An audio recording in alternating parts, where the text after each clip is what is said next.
پورا کیا اور مجھے یہ شرف بخشا کہ میں اس ادارے کے مدرسین،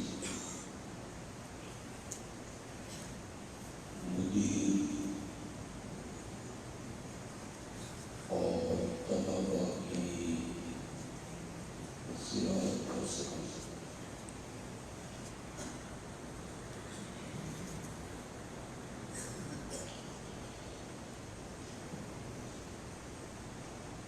طلباء کے سامنے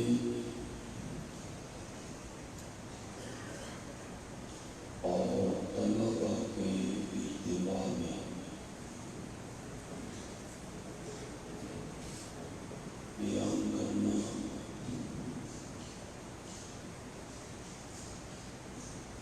میرے لیے ہمیشہ مشکل رہا ہے۔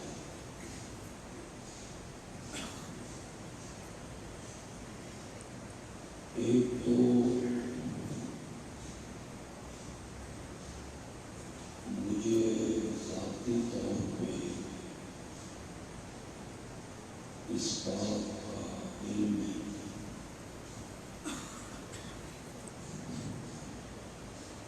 کہ طلباء خطیب کی تقریر سن کے کمروں میں جا کے اس خطیب کی نقلیں اتار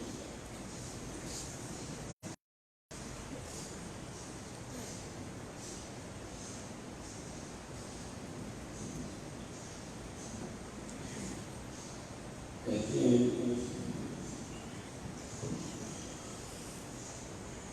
کہ کوئی طالب علم ایک رستے سے گزر رہا تھا،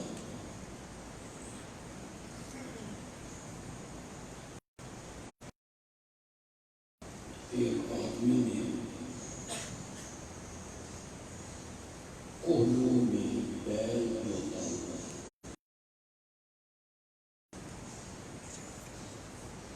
تیل نکالنے کے لیے،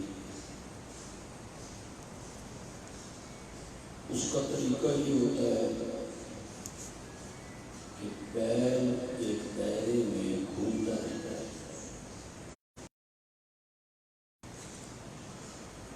اور مالک وہ اس کے گلے میں ایک گھنٹی ڈال دیا تاکہ مالک کو پتہ چلے کہ پیر رک نہیں گئے بلکہ گھنٹی کی آواز آ رہی ہے اور وہ چل رہا ہے۔ طالب علم نے اس سے پوچھا کہ گھنٹی کیوں باندھی؟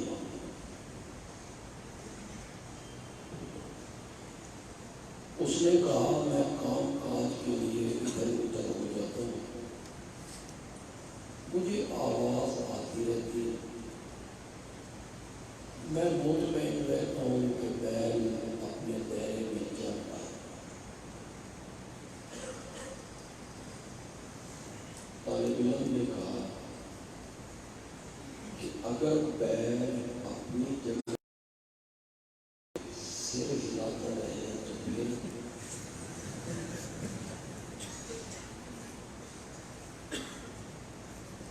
وہ مالک کا نہیں لگ رہا اپنا راستہ لے یہاں سے چل، میرے پیر میں کبھی منطق نہیں پڑی۔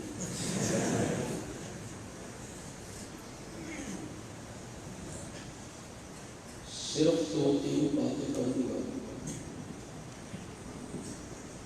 اور وہ بھی کوئی خطاب یا تقریر کے رنگ میں نہیں۔ پہلی بات یہ کروں گا کہ عمر کے جس حصے سے آپ گزر رہے ہیں، اگر میں کہوں کہ اس کا ایک دن بڑا قیمتی تو یہ صحیح نہیں ہوگا۔ میں کہوں کہ عمر کے اس حصے کا ایک گھنٹہ بڑا قیمتی ہے تو یہ بھی صحیح نہیں ہوگا۔ میں کہوں کہ اس کا ایک منٹ بڑا قیمتی ہے تو یہ بھی صحیح نہیں ہوگا۔ آپ میری بات پر اور تجزیے پر سوچیں اور اتفاق کریں کہ زندگی کا جو حصہ آپ گزار رہے ہیں اس کا ایک ایک لمحہ اور ایک ایک سیکنڈ بڑا قیمتی ہے۔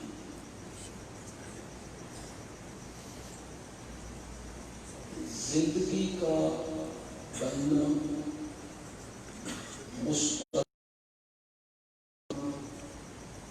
یا مستقبل کا بگڑنا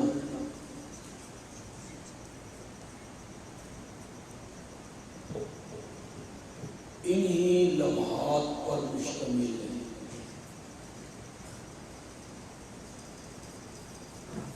آپ پوری طرح میرے طرف توجہ کریں گے پھر بات سنیں۔ یہ کتنے سال ہیں؟ 8 سال، 7 سال، 6 سال، 5 سال، 4 سال۔ یہ مشقت میں گزاری ہے،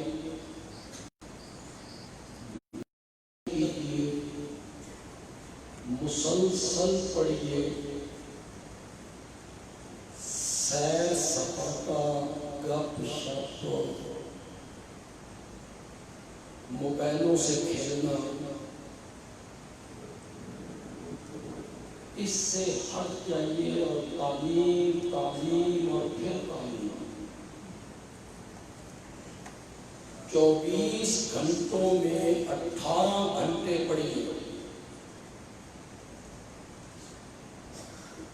یوں گزر جائیں گے یہ سال چٹکیوں میں۔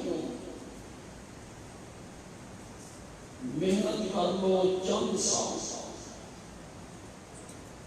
اس کے بعد جو آنے والی زندگی ہے وہ آرام سے گزارو، عزت سے گزارو، عظمت سے گزارو، وقار سے گزارو۔ ایک راستہ یہ ہے۔ دوسرا راستہ یہ ہے کہ یہ 4، 5، 7، 8 سال کھیل کے گزارو، سو کے گزارو، سیر سپاٹے میں گزارو، گپ شپ میں گزارو، مطالعہ نہ کرو، تکرار نہ کرو، توجہ نہ دو، یوں گزر جائیں گے۔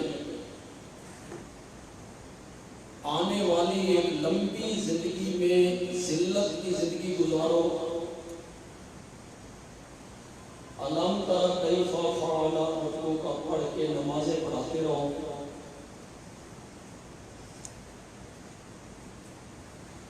گاؤں کا چودھری آپ کو کہے اور مولوی،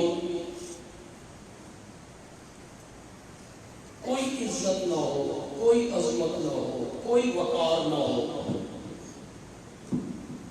یہ 2 راستے ہیں آپ کے پاس۔ ایک لمحہ میں فیصلہ کیجیے، اب نہیں کرنا تو رات سونے سے پہلے پھر سوچنا ہے۔ یہ 8 سال محنت کر کے گزارنے، آنے والی زندگی آرام سے گزارنی ہے۔ اچھا عالم بننا ہے، اچھا مصنف بننا ہے، مفتی بننا ہے۔ مدرسوں کے محتمم تمہارے پیچھے ہاتھ باندھ کے بھاگیں، ہمارے مدرسے میں آ جاؤ۔ دوسرا محتمم کہے ہمارے مدرسے میں آ جاؤ، جو تنخواہ مانگتے ہو تو دیں گے۔ طلبا تمہاری جوتیاں سیدھی کریں، عوام تمہاری جوتیاں سیدھی کرے، ایک راستہ یہ ہے۔ دوسرا راستہ یہ ہے کہ یہ 8 سال کھیل کود گپ شپ سیر سپاٹا موبائلوں سے کھیلنا، پڑھنا نہیں، تکرار نہیں، مطالعہ نہیں، اس طرح گزارو اور آنے والی زندگی سے گزارو۔ توہین آمیز لہجہ تمہارے ساتھ اختیار کیا جائے، کوئی وقار نہ ہو۔ فیصلہ کرو دونوں راستوں میں سے تمہیں کون سا راستہ پسند ہے؟ کون سا راستہ پسند ہے؟ تم نے کبھی سڑک بنتے ہوئے نہیں دیکھی؟ سڑک بن رہی ہوتی ہے، دیکھتے ہو ایک مزدور ہے، اس نے ٹوکری اٹھائی ہے، مہینہ کون سا ہے؟ جون جولائی۔ آسمان سے آگ برس، وہ جو تارکول ہے جسے ہم لوگ کہتے ہیں، وہ کالے رنگ کے، اس کے نیچے وہ آگ جلاتا ہے، لوگ سڑک پہ ڈالتا پھرتا ہے، پسینے میں شرابور ہے۔ 10 گھنٹے کے بعد اسے کیا ملے گا؟ 700 روپے، 800 روپے۔ اتنے میں ایک آدمی آیا، وہ ایئر کنڈیشن گاڑی میں،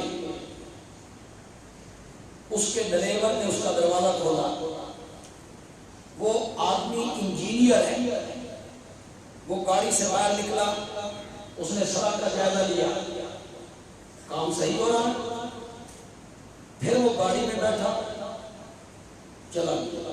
اس کا دفتر بھی ایئر کنڈیشن ہے، اس کا گھر بھی ایئر کنڈیشن ہے، اس کی کیا تنخواہ ہے جی؟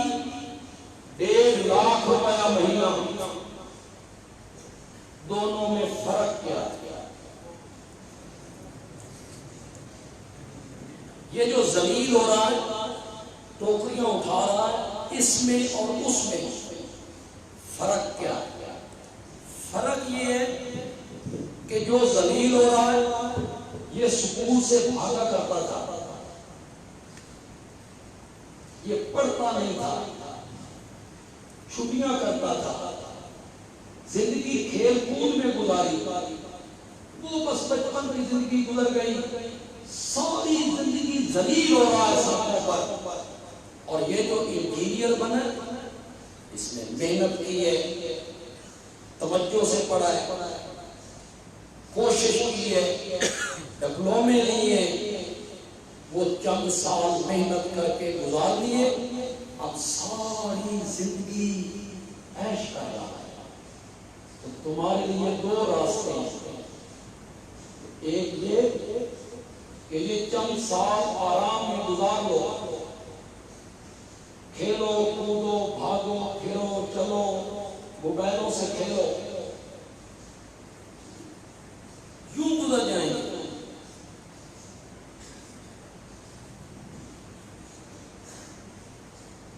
اگلی زندگی ذلت میں گزارو۔ لیکن صحیح راستہ یہ ہے کہ یہ چند سال ہم نے محنت کرنی ہے، کم سونا ہے، کم گفتگو کرنی ہے، کم چلنا پھرنا ہے، پڑھنا ہے اور پھر پڑھنا ہے۔ آنے والی زندگی آرام سے گزار دو۔ میں یہ جانتا ہوں، میں آپ کی عمر گزار کے آ گیا، آج آپ کی عمر ہے، میں یہ گزار کے آ گیا۔ میں یہ جانتا ہوں کہ اس عمر میں کوئی بندہ اس طرح کی نصیحت کرے تو وہ بندہ اچھا نہیں، قتل نہیں کرتے، یہ پابندیاں لگاتے ہیں، ہمارے راستے کی رکاوٹ بنتے ہیں، اچھا نہیں۔ لیکن جب عملی زندگی میں بندہ قدم رکھتا ہے تو یہی نصیحت کرنے والا بندہ سب سے اچھا ہے۔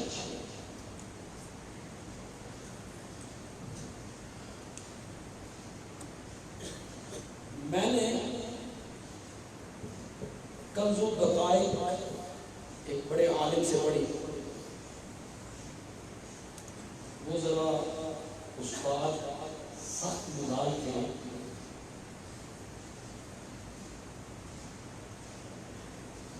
ایک معقول جگہ پہ انہوں نے کتاب کو ختم کیا تو فرمانے لگے کہ کل میں نے نہیں پڑھانا، عبارت بھی تم نے پڑھی اور اس کا مفہوم بھی تم نے ہی بیان کیا. میں نے جتنی پڑھانی تھی پڑھا دی. عبارت بھی پڑھو، مفہوم بھی پڑھو. یہ علماء بیٹھے ہیں. اصل تدریس کا طریقہ یہی ہے جو ہم نے چھوڑ دیا. اصل طریقہ یہی ہے. طالب علم تقریر کرے، رات مطالعہ کر کے آئے، سوچ کے آئے، سمجھ کے آئے، وہ تقریر کرے. اصل طریقہ یہی ہے. اب ہمارے ہاں یہ ہے کہ طالب علموں کی خواہش یہ ہوتی ہے کہ یہ بھی ہمیں استاد بتائے کہ آج سبق کہاں سے شروع ہو رہی ہے. ہمیں نہ بتائے، ہم کتابیں جا کے رکھ دیں، صبح اٹھا کے دیں. استاد ہمیں بتائے کہ بیٹا یہاں سے شروع کر. تو ہم 4 طالب علم تھے، 4 کمزور دکھائے. ایک ہزارے کا تھا، پوری برکت اللہ. 2 اور تھے، چوتھا میں تھا.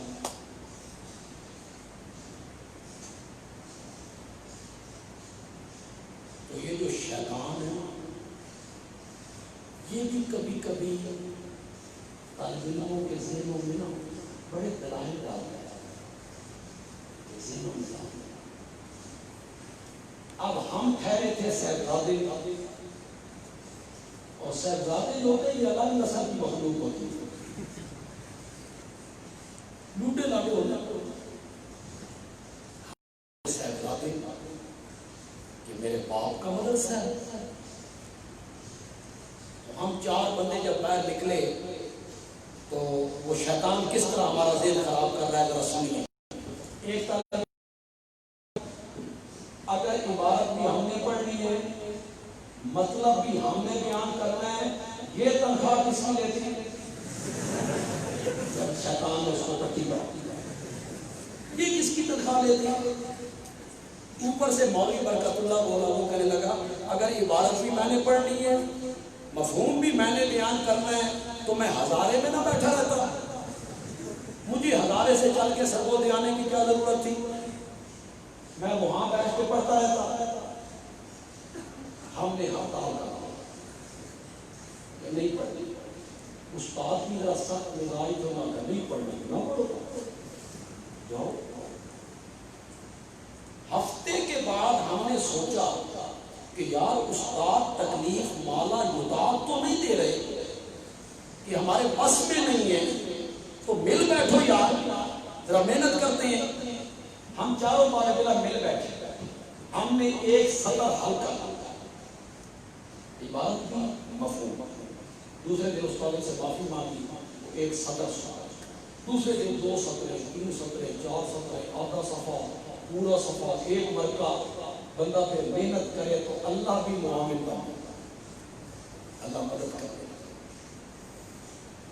جو کام کی بات میں آپ کو بتانے لگا، جب اس طرح میں نے کنز پڑھی نا تو میں دورہ حدیث کر کے جب واپس آیا تو اساتذہ اکٹھے ہوئے سبقوں کی تقسیم کے لیے کہ کون کون سا سبق پڑھائے گا. تو ہمارے استاد حضرت مولانا سید محمد حسین شاہ صاحب نیلوی رحمۃ اللہ، وہ صدر مدرس تھے، وہ بھی بیٹھے. تو وہ فرمانے لگے اس کا پہلا سال ہے، پہلے اس میں نے کہا اس کتاب کو میں نے تعلیم کے دوران خود حل کر لیا تھا، تو میرے لیے اب وہ کتاب پڑھانا کوئی مشکل ہو. اصل تدریس یہی ہے. یہ جو حضرات بیٹھے ہیں پتہ نہیں یہ واقف ہیں یا نہیں، جو پنجاب میں سب سے بڑا مدرسہ تھا فنون کا، وہ کہاں تھا؟ ضلع منڈی والدین میں. اس وقت ضلع گجرات تھا.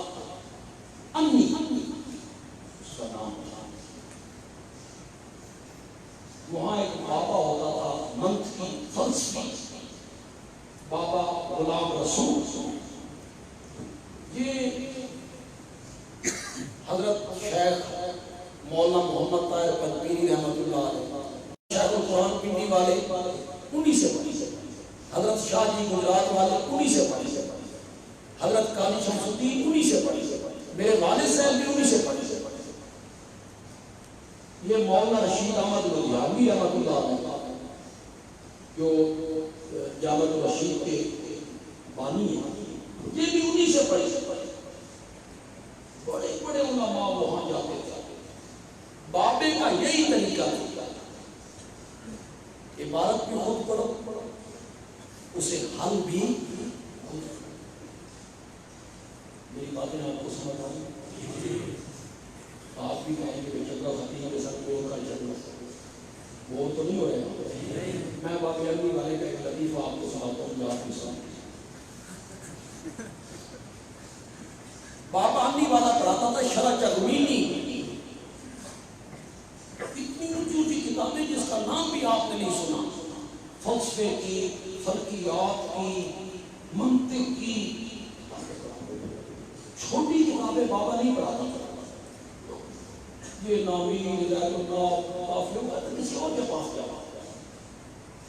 میرے والد صاحب سناتے تھے، ایک طالب علم آ گیا، ہم نے اس سے پوچھا کیا پڑھنا ہے، اس نے کہا ناوین پڑھنی، اور پاپا سے ہم نے کہا بابا ناوین نہیں پڑھاتا، اگر تم نے بابا کے سامنے ذکر کیا تو بابا مارے گا مجھے، بھاگ جاؤ۔ وہ نہیں کیا۔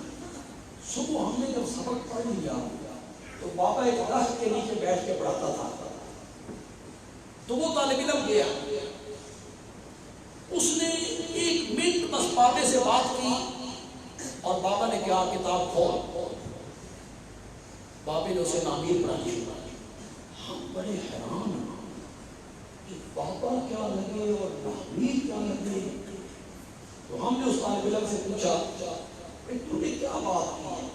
اس نے کہا میں نے اور کوئی بات نہیں، میں نے صرف ایک بات کہی ہے کہ بابا میں کل سے آیا ہوں، جس طالب علم سے ملتا ہوں نا وہ کہتا ہے بابے کو ناوین آتی نہیں۔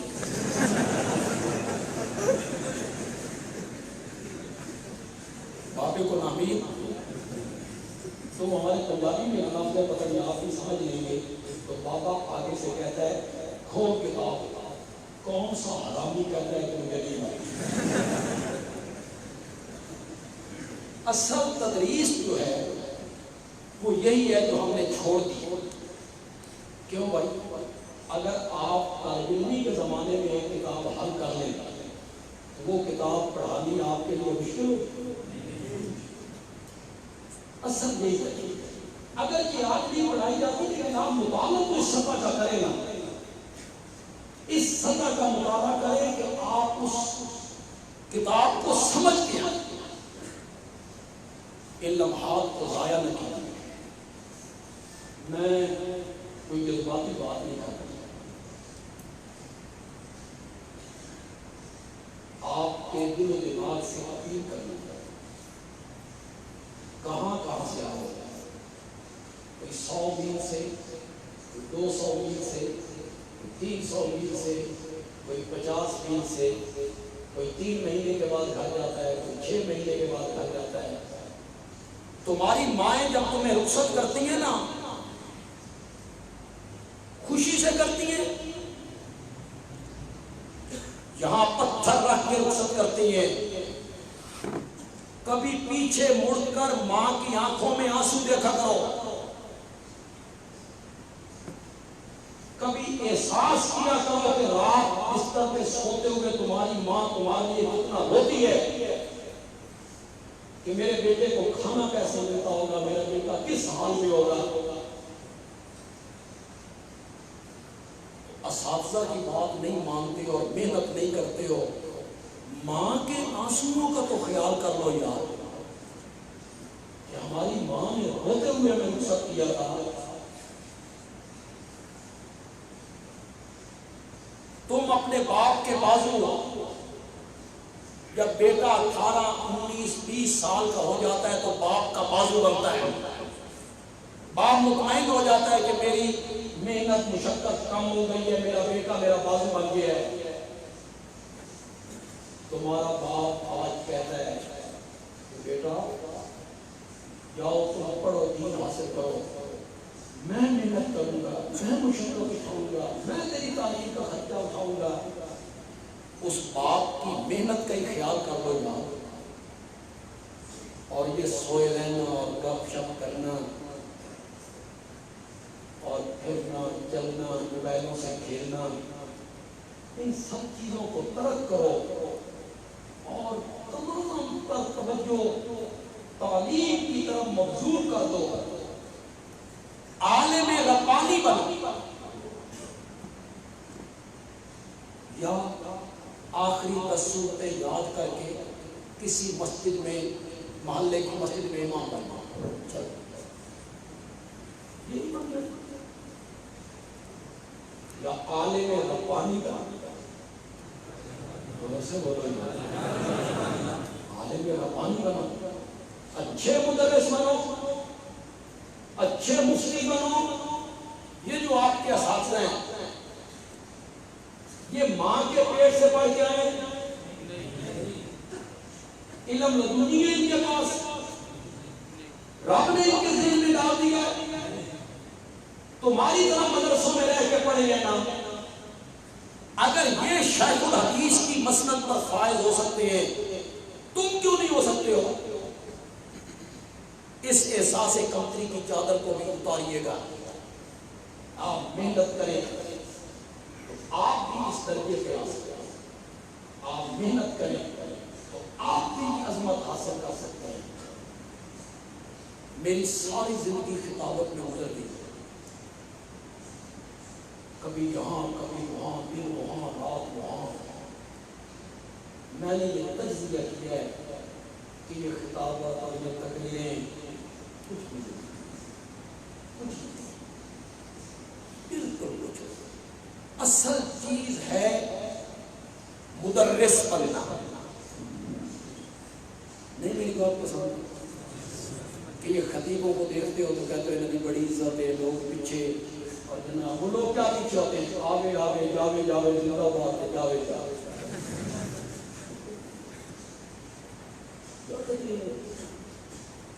تقریر کا معیار آپ کے ملک میں کیا رہے گا؟ کیا معیار ہے آپ کے ملک میں تقریر کا؟ توتی اچھی بولتی ہے، سر اچھی ہے، بڑا خطیب ہے، بازو یوں کرے اور رانوں پہ ہاتھ زور زور سے مارے، بڑا خطیب ہے. تو خطابت اس کا نام، سر لگانے کا نام، میز توڑنے کا نام. غالب نے کہا دیکھنا تقریر کی لذت کہ جو اس نے کہا، دیکھنا تقریر کی لذت کہ جو اس نے کہا، میں نے یہ جانا کہ گویا یہ بھی میرے دل میں ہے. یہ خطابت اس طرح بیان کیا جائے کہ لوگ کہیں یار اس نے تو میرے دل کی بات. میں کئی خطیبوں کو جانتا ہوں، وہ پہلے نعتیں پڑھتے تھے، آج کیا ہے؟ اور خطیب بھی یورپ و ایشیا،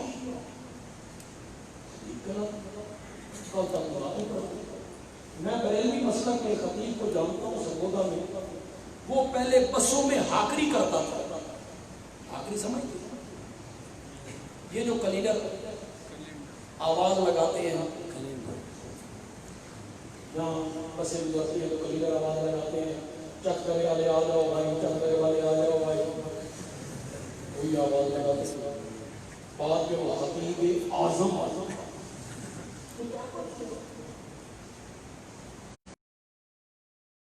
پہ عقابوں کے نشیمن، جگہ تھی شاہینوں کی، بیٹھ گئے قوم کفے، زاغوں کے تسروں پہ عقابوں.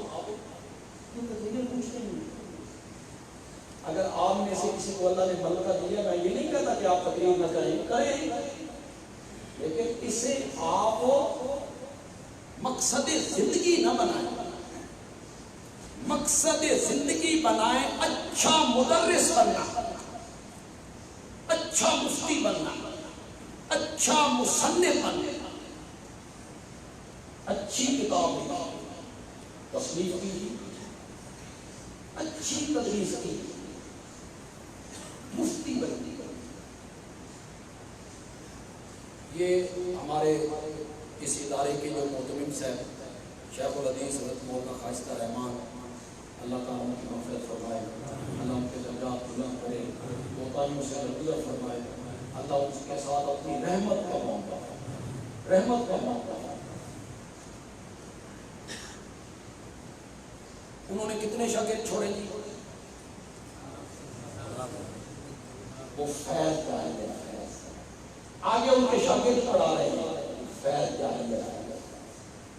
خطیب کا کیا فائدہ ہے؟ میک پہ آئے، چند باتیں کی، ہوا میں اڑ گئی، ختم، کوئی فیض نہیں۔ مدرس کا فیض ہے، مصنف کا فیض۔ تو میں آپ سے یہ گزارش کروں گا، اچھے مدرس بننے کی کوشش۔ آپ میں سے اگر کسی کی تحریر اچھی ہے، لکھنے کا ذوق ہے، مضمون لکھیے، کوشش کیجیے، کوشش کرتے چلے جائیں گے تو آپ کے ہاتھ میں صفائی آتی چلی جائے گی۔ پہلے دن تو کوئی مدرس نہیں بنتا، نہ پہلے دن کوئی خطیب بنتا ہے۔ اب تو سائیکل چلانے کا رواج ہی ختم ہو گیا، سائیکل ملتے ہی نہیں، نظر ہی نہیں آتے۔ جب کبھی سائیکل سواری ہوا کرتی تھی، آپ کو پتہ نہیں یاد ہے یا نہیں، ان حضرات کو یاد ہوگا، تو سائیکل سیکھنے کا بڑا ایک ذوق ہوتا تھا کہ مجھے سائیکل سکھاؤ۔ تو پھر جو استاد ہوتا تھا سائیکل سکھانے والا، وہ پہلے اس کی تربیت کرتا تھا، یوں بیٹھنا ہے، سامنے دیکھنا ہے، پیڈل کی طرف نہیں دیکھنا، اس طرح سے سائیکل چلاتا ہے۔ پھر جب ہم سائیکل چلاتے تھے، پھر ہم گرتے تھے، لڑکھڑاتے تھے۔ پھر جب سائیکل چلانا آ گیا تو پتہ نہیں پیڈل کس وقت چل رہا ہے، پتہ نہیں بریک کس وقت لگ رہی ہے، آٹومیٹک سارے کام ہو۔ ہمارے سرگودے میں ایک طالب علم تھا، اس نے سائیکل چلانی سیکھ لی، قد ذرا لمبا تھا، تو سائیکل لے لی، ایک دکان پہ سودا لینے کے لیے گیا، سٹینڈ پہ کھڑا کر دیا سائیکل، سٹینڈ پہ آ کے نا سٹینڈ سے اتارا نہیں، ویسے ہی اوپر بیٹھ کے اب پیدل چلاتا ہے اور سوچتا ہے کہ یہ آگے کیوں نہیں بڑھتی، تو سٹینڈ پہ کھڑی تھی۔ تو شروع میں یہ ہوتا ہے، آپ کار چلانا سیکھیں تو کلچ چھوڑنا نہیں آتا، بندہ بریک کی جگہ ریس پہ پیر رکھ دیتا ہے۔ پھر جب کار چلانا آ جائے تو پتہ نہیں چلتا دوسرا گیئر کب چل رہا، تیسرا کب، چوتھا کب۔ تو اسی طرح تقریر بھی ہے، اسی طرح تصنیف بھی ہے۔ پہلے دن تو کسی نے مولانا ابوالکلام آزاد نہیں بننا۔ آپ کہیں میں مولانا ابوالکلام آزاد کیسی تحریر لکھوں؟ پہلے تو آپ غلطیاں کریں گے، کچھ غلط لکھیں گے، آگے پیچھے لکھیں گے، بات اپنی کر رہا ہوں، ساری باتیں اپنی کر رہا ہوں۔ میں سن 1984 کی 85 کی جو میری تحریریں ہیں، جو میں لکھا کرتا تھا، کوئی خطبہ لکھ لیا، کوئی چیز لکھ لی، وہ کاغذ آج اگر میرے ہاتھ میں آ جائیں کبھی اور میں انہیں پڑھوں تو خدا کی قسم میں سوچتا ہوں کہ یہ پاگلوں والی باتیں میں نے لکھی، اور اب جب وہ ذہن کھل گیا، بتانا تو نہیں چاہیے، اب میں نے رف لکھا ہی کر دیا۔ ہر مصنف رف لکھتا ہے، پہلے لکھتا ہے، پھر اس کو صحیح کرتا ہے، پھر اثر کاغذ پہ اتارتا ہے۔ میں نے کبھی رف نہیں لکھا، میں شروع ہی سے اثر کاغذ پہ لکھتا ہوں، کبھی میں نے رف نہیں لکھا، کبھی شروع میں اثر کاغذ پہ لکھ دیتا ہوں، لکھتا چلا جاتا ہوں، لکھتا چلا جاتا ہوں۔ انشاءاللہ میری 2 کتابیں کورونا کی برکت سے آئی، کورونا کی برکت ہو رہی ہے، گھر میں جو بیٹھے تھے وہ میری 2 کتابیں آ رہی ہیں۔ میں نے اللہ تعالیٰ کے 130 ناموں پر کام، اسماء الحسنی، وہ 1000 صفحات پہ مشتمل ہے. چند دنوں میں وہ آ جائے گا انشاءاللہ، 2 جلدوں میں. ایک کام میں نے کیا ہے، اللہ کرے ابھی میں کر رہا ہوں اس پر. حضرت علی رضی اللہ تعالیٰ عنہ، خلفائے ثلاثہ اور حضرت معاویہ کے ساتھ ان کے تعلقات کیسے ہیں، ان کے کیسے تعلقات، وہ بھی کتاب آئی. میرے عرض کرنے کا مقصد یہ ہے کہ محنت کرنے سے ہی بندہ بنتا ہے، شروع میں کوئی نہیں بندہ قابل بنتا. تو میری گزارش آپ سے یہی ہوگی اور میری دعا بھی آپ سے یہی ہوگی، اللہ آپ کو عالم ربانی بنائے، اللہ آپ کو اچھا مدرس بنائے، اللہ آپ کو اچھا مصنف بنائے، اللہ آپ کو مفتی بنائے. آپ اللہ کی راہ میں دین پڑھنے ہیں، آپ کے قدموں پہ لکھے فرشتے پر بچھاتے ہیں اور